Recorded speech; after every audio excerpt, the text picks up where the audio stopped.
from where the Honorable Prime Minister of India launched Mission Amrit Sarovar last year on 22nd of April. That was a kind of initiative for Jammu and Kashmir.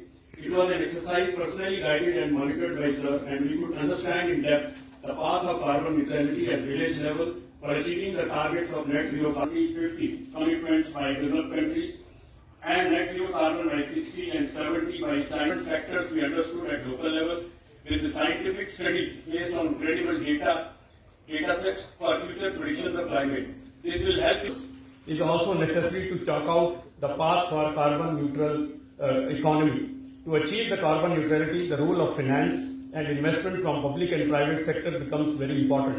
Hence, one of the aims of today's workshop is to understand green financing instruments as they are operating in different parts of our country and their suitability. Surnos occupy nearly half of the geographical area of the Union Territory and provide a wide range of ecological, social, economic benefits to the society. Sir, J&K with the most diverse forests in the country, with the highest standing timber volume and total carbon stocks per unit area. Forest and tree cover has been the priority of UT administration.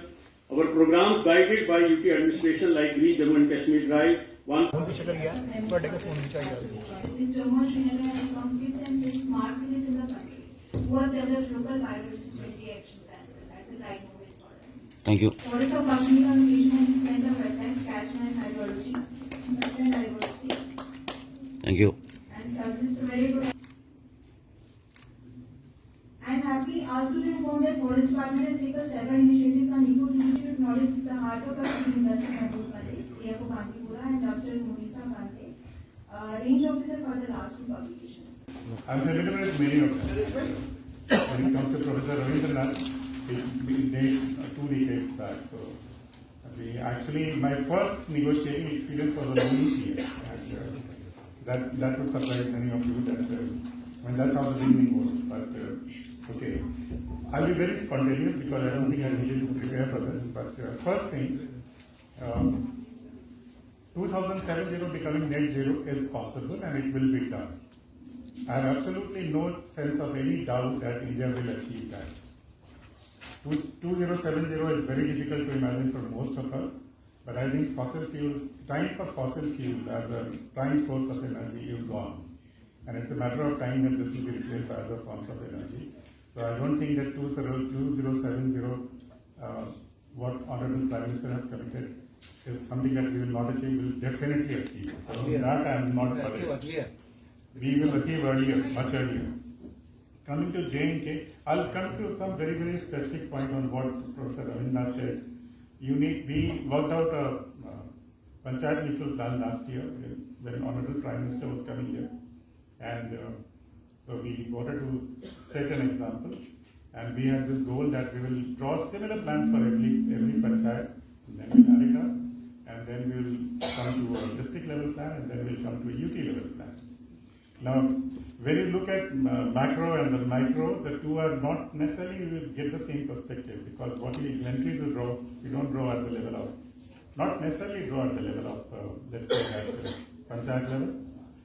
It's possible that all the Panchayat energy is coming from solar, and then you probably don't need to, if all that you're using in terms of solar farms and lighting and transport and everything you can manage with solar energy. That's doable.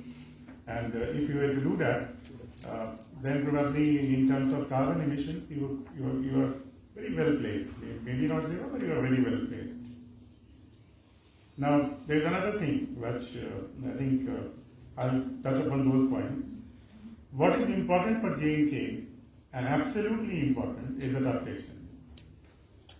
And adaptation has to be communicated in a manner which is simple and which connects with people. And this is very fundamental. And I'll give you one example. We had started a program called 6-1-3600 ponds.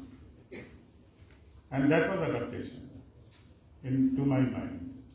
And then Amrit Sarovar was launched by Honorable Prime Minister last year. J&K was the first one to complete 75 Amrit Sarovars in the country, in each district.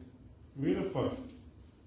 It became a habit with J&K to be amongst the leaders. So we were the leaders. And At the moment, though we are only 1% of the population, we are third in the country in terms of absolute numbers. But in terms of what we have committed, we are on the total number of commitment, we are second. But in terms of completion of the objective, we are first. We did it well ahead of the timeline that was given to us. So that should encourage you, Brother. At this point of time, we do what we say, and we don't say what we do not intend to be doing. So that's a change that has happened. And very fundamentally, Amrit Sarovar is a good example of how do you adapt.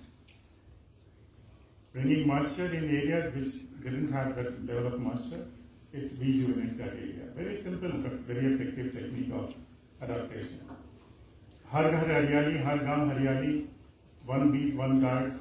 All these are parts of adaptation. When we say that bring in a convergence plan at the panchayat level every Monday, which meetings have started now, that's adaptation. Why do you need to adapt?